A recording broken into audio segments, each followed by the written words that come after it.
The boat race is a set of annual rowing races between the Oxford University Boat Club and the Cambridge University Boat Club, rowed between Aits on the River Thames in London, England. It is also known as the University Boat Race and the Oxford and Cambridge Boat Race, or by a title that includes the name of its current sponsor. It usually takes place on the last weekend of March or the first weekend of April. The most recent race was the 2015 race, which took place on Saturday the 11th of April 2015, with Oxford winning the race by 20 seconds. The first race was in 1829 and the event has been held annually since 1856, except during the First and Second World Wars. The course covers a 4.2-mile stretch of the Thames in West London, from Putney to Mortlake. Members of both teams are traditionally known as Blues, and each boat is a blue boat, with Cambridge in light blue and Oxford dark blue. As of 2015, Cambridge have won the race 81 times and Oxford 79 times, with one dead heat.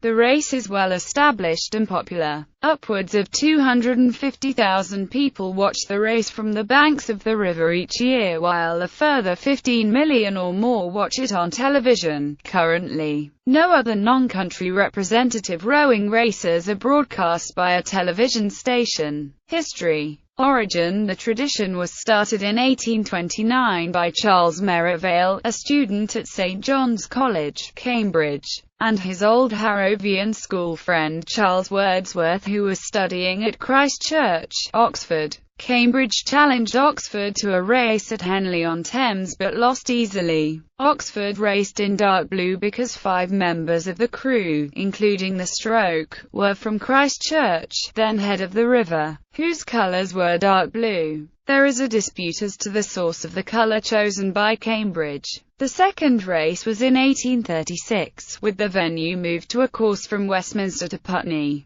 Over the next 2 years, there was disagreement over where the race should be held, with Oxford preferring Henley and Cambridge preferring London. Following the official formation of the Oxford University Boat Club in 1839, racing between the two universities resumed on the Tideway, and the tradition continues to the present day, with the loser challenging the winner to a rematch annually. 1877 dead heat. The race in 1877 was declared a dead heat. Both crews finished in a time of 24 minutes and 8 seconds in bad weather. The verdict of race judge, John Phelps, is suspect because he was reportedly over 70 and blind in one eye. Rowing historian Tim Koch, writing in the official 2014 boat race program, notes that there is a very big and very entrenched lie about the race, including the claim that Phelps had announced dead heat to Oxford by 6 feet. Phelps's nickname, Honest John, was not an ironic one, and he was not drunk under a bush at the time of the finish. He did have to judge who had won without the assistance of finish posts. Some newspapers had believed Oxford won a narrow victory, but their viewpoint was from downstream. Phelps considered that the boats were essentially level, with each surging forward during the stroke cycle, with no clear way to determine who had surged forward at the exact finish line. Phelps could only pronounce it of dead heat. Koch believes that the press and Oxford supporters made up the stories about Phelps later, which Phelps had no chance to refute. Oxford, partially disabled, were making effort after effort to hold their rapidly waning lead, while Cambridge, who, curiously enough, had settled together again, and were rowing almost as one man, were putting on a magnificent spurt at 40 strokes to the minute, with a view of catching their opponents before reaching the winning post. Thus struggling over the remaining portion of the course, the two eights raced past the flag alongside one another, and the gun fired amid a scene of excitement rarely equaled and never exceeded. Cheers for one crew were succeeded by counter-cheers for the other, and it was impossible to tell what the result was until the press boat backed down to the judge and inquired the issue. John Phelps, the waterman, who officiated, replied that the noses of the boats passed the post strictly level, and that the result was a dead heat. The Times 1959 Oxford Mutiny. In 1959, some of the existing Oxford Blues attempted to oust President Ronnie Howard and coach Jumbo Edwards. However, their attempt failed when Cambridge supported the president. 3 of the dissidents returned and Oxford went on to win by 6 lengths. Next year we're gonna kick ass. Cambridge's ass. Even if I have to go home and bring the whole US squad with me. He recruited another 4 American postgraduates, 3 international class rowers and a cox, in an attempt to put together the fastest boat race crew in the history of the contest. When you recruit mercenaries, you can expect some pirates. British press disagreements over the training regime of Dan Topolsky, the Oxford coach, led to the crew walking out on at least one occasion, and resulted in the coach revising his approach. A fitness test between Clark and MacDonald resulted in a call for the Scotsman's removal. It was accompanied with a threat that the Americans would refuse to row should MacDonald remain in the crew. As boat club president, MacDonald had absolute power over selection, and after announcing that Clark would row on starboard, his weaker side, MacDonald would row on the port side and Tony Ward was to be dropped from the crew entirely. The American contingent mutinied. After considerable negotiation and debate, much of it conducted in the public eye, Clark, Penny, Huntington, Lyons and Fish were dropped and replaced by members of Oxford's reserve crew, ISIS. The race was won by Oxford by 4 lengths, despite Cambridge being favourites. In 1989, Topolsky and author Patrick Robinson's book about the events, True Blue, The Oxford Boat Race Mutiny, was published. 7 years later, a film based on the book was released. Alison Gill, the then president of the Oxford University Women's Boat Club, wrote The Yanks in Oxford, in which she defended the Americans and claimed Topolsky wrote True Blue in order to justify his own actions. The journalist Christopher Dodd described True Blue as particularly offensive. 2012 disruption. In the 2012 race, after almost 3/4 of the course had been rowed, the race was halted for over 30 minutes when a lone protester, Australian Trenton Oldfield, entered the water from Chiswick 8 and deliberately swam between the boats near Chiswick Pier with the intention of protesting against spending cuts and what he saw as the erosion of civil liberties and a growing culture of elitism within British society. Once spotted by assistant umpire Sir Matthew Pinsent, both boats were required to stop for safety reasons. The umpire, John Garrett, decided to restart the race from the eastern end of Chiswick 8. Shortly after the restart, the boats clashed and the oar of Oxford crewman Hanno Wienhausen was broken. Garrett judged the clash to be Oxford's fault and allowed the race to continue. Cambridge quickly took the lead and went on to win the race. The Oxford crew entered a final appeal to the umpire which was quickly rejected, and Cambridge were confirmed as winners by 4¼ lengths. It was the first time since 1849 that a crew had won the boat race without an official recorded winning time. After the end of the race, Oxford's bowman, Alex Woods, received emergency treatment after collapsing in the boat from exhaustion. Because of the circumstances, the post-race celebrations by the winning Cambridge crew were unusually muted and the planned award ceremony was cancelled. Oldfield was convicted in October 2012 of causing a public nuisance, fined £750 and sentenced to 6 months imprisonment. In June 2013 he was refused leave to remain in the UK, a decision against which he successfully appealed, with the appeal judge stating that there was a public interest in providing a platform for protest at both common law and the European Convention on Human Rights. Sinkings in the 1912 race, run in extremely poor weather and high winds, both crews sank. Oxford rowed into a significant early lead, but began taking on water, and made for the bank shortly after passing Hammersmith Bridge to empty the boat out. Although they attempted to restart, the race was abandoned at this point because Cambridge had also sunk while passing the Harrods Depository. Cambridge also sank in 1859 and 1978, while Oxford did so in 1925, and again in 1951. The 1951 race was re-rowed on the following Monday. In 1984, the Cambridge boat sank after colliding with a barge before the start of the race, which was then rescheduled for the next day. Course. The course is 4 miles and 374 yards from Putney to Mortlake, passing Hammersmith and Barnes. It is sometimes referred to as the Championship course, and follows an S-shape, east to west. The start and finish are marked by the University boat race stones on the south bank. The club's presidents toss a coin before the race for the right to choose which side of the river they will row on. Their decision is based on the day's weather conditions and how the various bends in the course might favor their crew's pace. The North Station has the advantage of the first and last bends, and the South Station the longer middle bend. During the race, the coxes compete for the fastest current, which lies at the deepest part of the river, frequently leading to clashes of blades and warnings from the umpire. A crew that gets a lead of more than a boat's length can cut in front of their opponent, making it extremely difficult for the trailing crew to gain the lead. For this reason, the tactics of the race are generally to go fast early on, and few racers have a change of the lead after halfway. The race is rowed upstream, but is timed to start on the incoming flood tide so that the crews are rowing with the fastest possible current. If a strong wind is blowing from the west, it will be against the tide in places along the course, causing the water to become very rough. The conditions are sometimes such that an international regatta would be cancelled, but the boat race has a tradition of proceeding even in potential sinking conditions.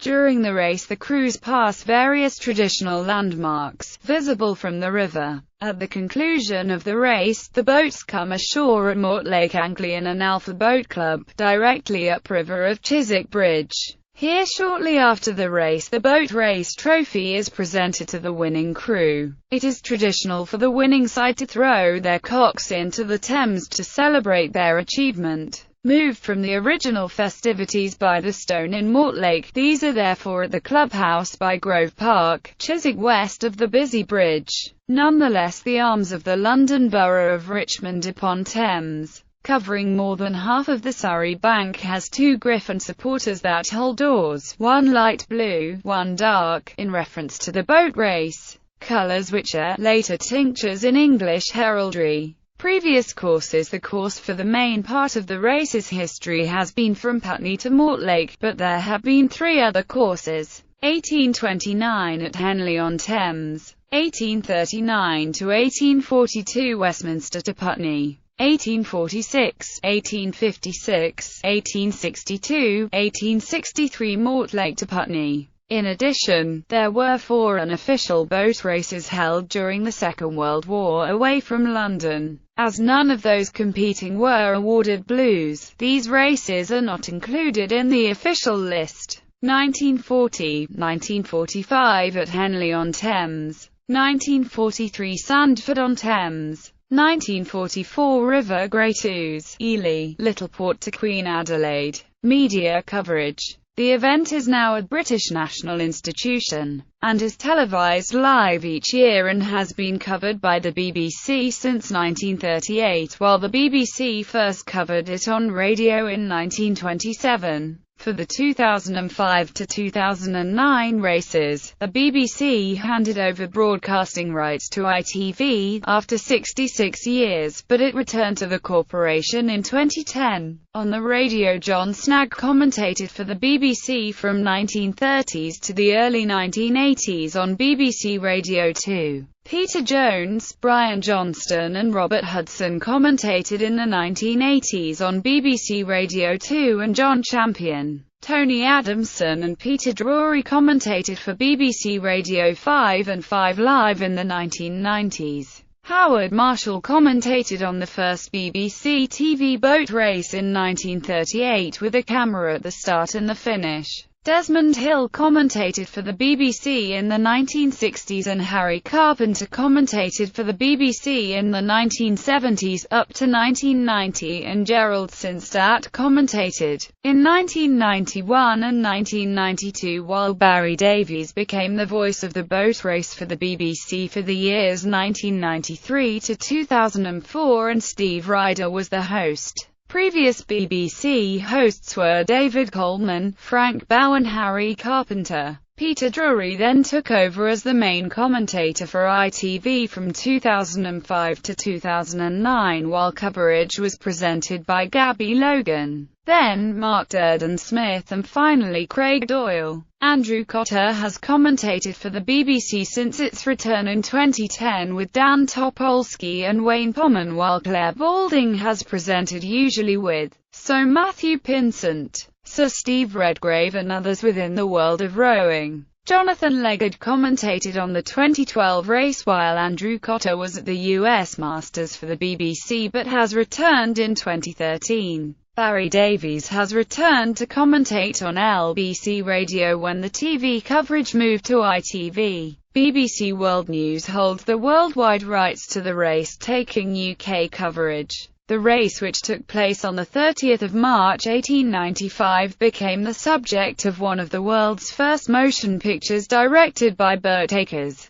Ethnographer Mark Durant described the training, selection, and victory of the 2007 Cambridge crew in The Last Amateurs. To hell and back with the Cambridge boat race crew. Competitors. The race is for heavyweight eights. Female coxers are permitted. The first to appear in the boat race was Sue Brown for Oxford in 1981. In fact, female rowers would be permitted in the men's boat race, though the reverse is not true. Although the contest is strictly between amateurs, and the competitors must be students of the university for which they race, the training schedules the teams undertake are very grueling. Typically, each team trains for 6 days a week for 6 months before the event. Such is the competitive spirit between the universities that it is common for Olympic standard rowers to compete, notably including 4-time Olympic gold medalist Sir Matthew Pinsent, who rowed for Oxford in 1990, 1991, and 1993. Olympic gold medalists from 2000 Tim Foster, Luca Grubor, Andrew Lindsay and Kieran West, 2004 Ed Coode, and 2008 Jake Wetzel and Malcolm Howard have also rowed for their university. Other famous participants include Andrew Irvine, Lord Snowdon, Colin Monaghan, actor Hugh Laurie, TV presenter Dan Snow and Conspicuous Gallantry Cross recipient Robin Bourne-Taylor. Academic status. Oxford University does not offer sports scholarships at entry. Student athletes are not admitted differently to any other students and must meet the academic requirements of the university, with sport having a neutral effect on any application. Likewise, bursaries and scholarship opportunities for athletes at the University of Cambridge are only open to those students who have already been admitted to the university on academic merit. There have been unproven accusations that some students are admitted to the universities for their rowing skill without meeting the normal academic standards. Participants in the boat race are indeed academically capable. The 2005 Cambridge crew, for example, contained 4 PhD students, including a qualified medical doctor and a veterinarian. In order to protect the status of the race as a competition between genuine students, the Boat Race Organising Committee in July 2007 refused to award a blue to 2006 and 2007 Cambridge oarsman Torsten Engelmann, as he did not complete his academic course and instead returned to the German national rowing team to prepare for the Beijing Olympics. This has caused a debate about a change of rules, and one suggestion is that only students who are enrolled in courses lasting at least 2 years should be eligible to race. Standard of the crews. The question whether the boat race crews are up to the standard of international crews is difficult to judge, since the boat race crews train for a long-distance race early in the season. so their training schedule is quite different from cruise training for international regattas over 2,000 meters that take place later in the year. According to British Olympic gold medalist Martin Cross, boat race crews of the early 1980s were viewed as a bit of a joke by some international-level rowers of the time. However, their standard has improved substantially since then. Current boat race crews do race against some club and international crews in the build-up to the race, and are competitive against them. But again, these matches are over various non-standard distances, against crews that might not have been together as long as the Oxbridge crews. In 2005, a strong Oxford crew, similar to the crew who had rowed in the boat race, entered the Grand Challenge Cup at Henley Royal Regatta, losing to the winning German international crew in the first round by a third of a length. The same year, Cambridge won the Ladies' Challenge Plate at the same regatta. In 2007, Cambridge were entered in the London Head of the River race, where they should have been measured directly against the best crews in Britain and beyond. However, the event was called off after several crews were sunk or swamped in rough conditions. Cambridge were fastest of the few crews who did complete the course. Sponsorship. The boat race has been sponsored since 1976, with the money spent mainly on equipment and travel during the training period. The sponsors do not have their logos on the boats, but do have their logo on kit during the race. They also provide branded training gear and have some naming rights. Boat race sponsors have included Ladbrokes, Beefeater Gin, Aberdeen Asset Management, and the business process outsourcing company Exchanging, who sponsored the race until 2012. Controversially, in the renewal of the deal with Exchanging, the crews agreed to wear the sponsor's logo on their kit during the race itself, in exchange for increased funding. Prior to this, all sponsorship marks had been scrupulously discarded on boating for the competition, in line with the race's amateur and Corinthian spirit. Exchanging also became title sponsor in November 2009, so, from the 156th race until 2012, the event was known as the Exchanging Boat Race. In 2013, the sponsor BNY Mellon took over and it became the BNY Mellon Boat Race.